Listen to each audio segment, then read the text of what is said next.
Hey guys, Mr. Hyatt here. This is part 2 of the Chapter 6 APES lecture for 2017-2018. So, picking up with 6.2, I'm going to run through these different terrestrial and aquatic biomes and ecosystems really quickly because there's really no practical reason to memorize everything about every ecosystem.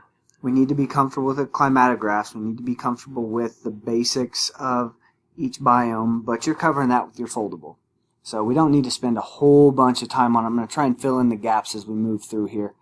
But this first point is something that merits a little bit of discussion. So your biome, for example, our biome is the deciduous forest. It's essentially driven by long-term differences in climate. Your climate dictates your biome.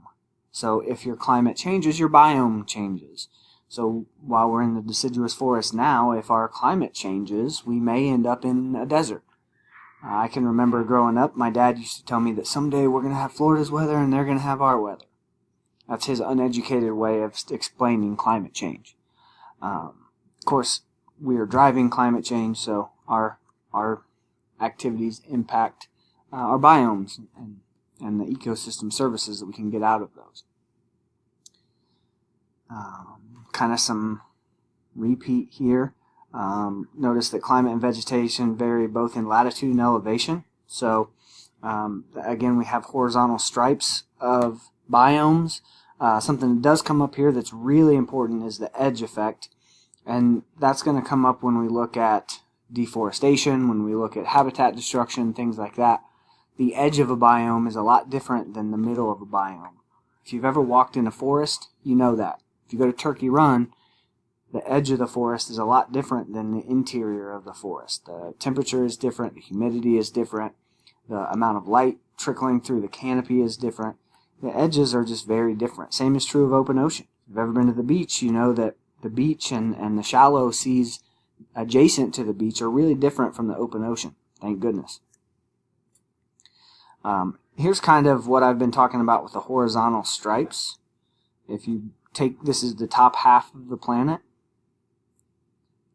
We've got cold up here at the top, we got dry down here at the bottom, and we got stripes.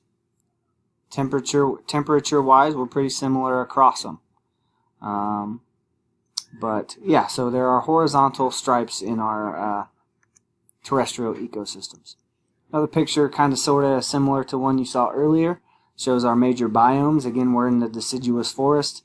Again, notice the horizontal stripes. I feel like you're getting sick of hearing me say that.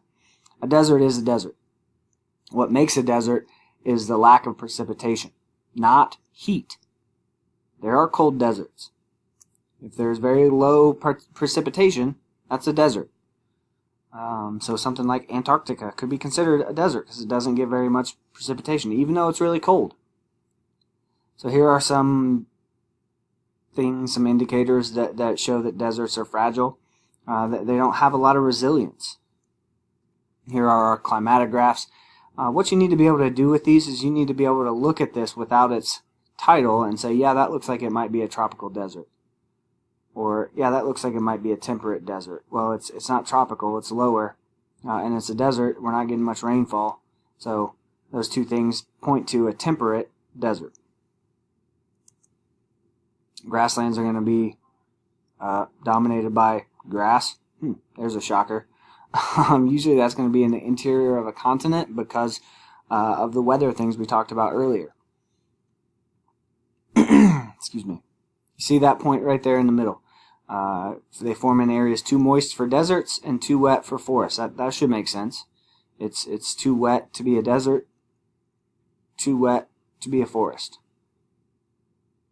I think that should say too dry for forests. And here are our grasslands.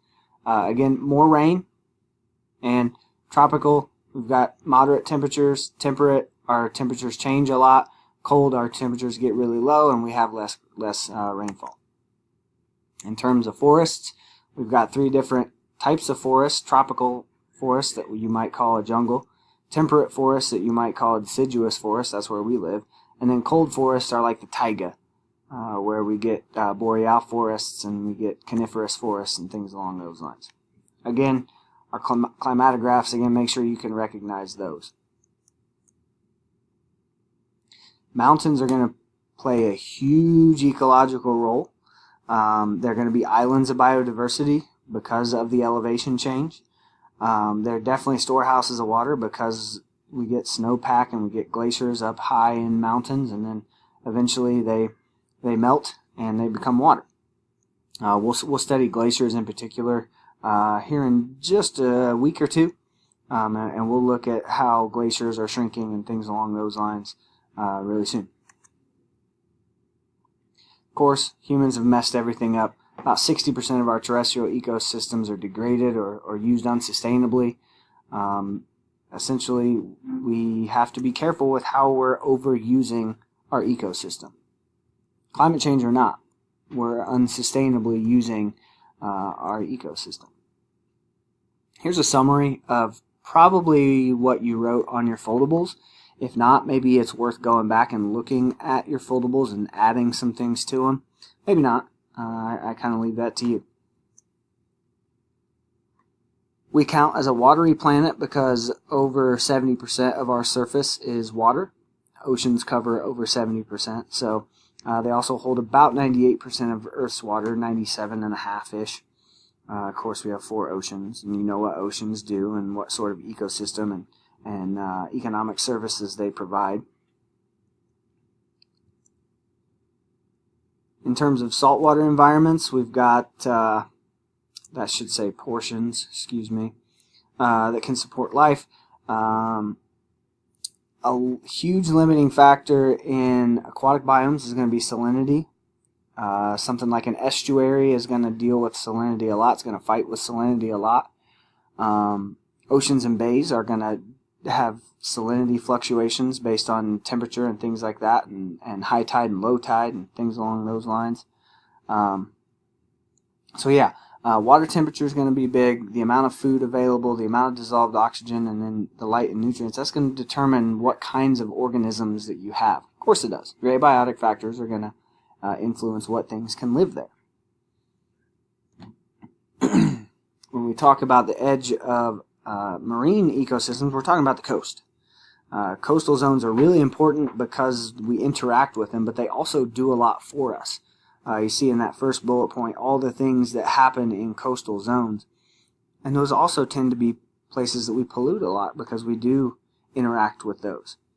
I also can remember here recently there was an article talking about the storm damage from Hurricane Harvey that could have been prevented had folks in Texas adopted one of the many measures that came up in their state house to sort of rehabilitate some of these coastal zones. They're not talking about building, well, they're not just talking about building a storm wall. They're talking about rehabbing the ecosystem so that the ecosystem can provide more ecosystem services.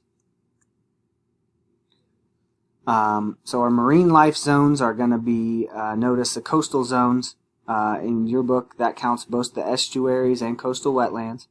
We've got the euphotic zone, where there's lots of light and there's lots of good photosynthesis that can happen there. That's where our coral reefs live. There's the bathyl zone, that's kind of like the middle. There's a little bit of light, so some things can live there. It's hard to get photosynthesis there because there's not enough intensity of light. And then the abyssal zone is going to be also known as the aphotic zone. It's the dark, cold region near the floor where Merlin, Nemo's dad, dives down and sees that angler fish. That's what we're talking about in the abyssal zone. This picture kind of shows it. You can't really see it. Check out your book. It really shows the division between these zones really well.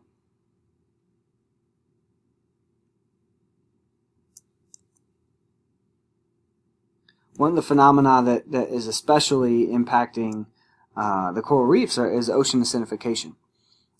When there is too much carbon dioxide in the air, there's also too much carbon dioxide in the ocean. There's a free exchange. Gases are going to evaporate and then re-dissolve into the ocean. Notice that the oceans absorb at least 25% of the extra CO2, so there's a lot of CO2. Well, CO2 reacts with water in an instantaneous, spontaneous reaction to form carbonic acid. If you've ever done the vinegar baking soda lab, that's what we're talking about. So we're going to make carbonic acid. And that's going to reduce the levels of carbonate ions that reefs, that coral is going to use to make its shells and things along those lines. And it's going to acidify the ocean. So you're going to have trouble with zooks. You're going to have all kinds of issues relating to the fact that the ocean is now acidic instead of slightly basic. Transitioning to freshwater ecosystems, we're talking about rivers, lakes, ponds, streams, wetlands, things along those lines. We're definitely going to deal with runoff much more heavily here because those ecosystems interact with land, and especially farmland. And then a watershed is a key idea. Notice that it's going to be basically all of the land that affects in any way one drinking water system. We're going to look at our watershed. We're going to look at what a watershed is. We'll look at some of those things later in the week. Here's a list of ecosystem services provided by freshwater systems. Nothing real life-altering here. We probably know all of this stuff, but freshwater systems do a lot for us. In terms of economic sources, services, again, probably not shocking. We go boating on rivers. We transport ourselves on rivers through boats, and we can generate electricity. We can irrigate. We can water our crops and things like that. And of course, we use it for food and for drinking water. Finally, lake systems are what they sound like, but we're going to have deep lakes. And we're going to have shallow lakes. Shallow lakes tend to be eutrophic, meaning they're really, there's a lot of nutrients. That's what eu means good, and troph means energy, so there's lots of good energy. There's lots of good stuff in a eutrophic lake. An oligotrophic lake is going to be deep and steep-sided with a small nutrient supply. A lot of times those are like quarries and things like that. Not a lot of nutrients. It's deep, but it's like it says on the slide, it's a steep side, so things don't slope off into the zone. Picture of lake zones. Don't stress about lake zones. I'm not going to test you heavily over lake zones. Transitioning to streams and rivers. Of course, streams are going to join to form rivers that carry huge amounts of water. Streams that flow downhill shape the land because we're going to have erosion, things along those lines. We all know how the Grand Canyon formed. They're going to carry sediment downstream, leads to the dead zone that we see in the Gulf of Mexico. So again, we know this stuff. Flow of rivers, most rivers start up high and then flow down to sea level.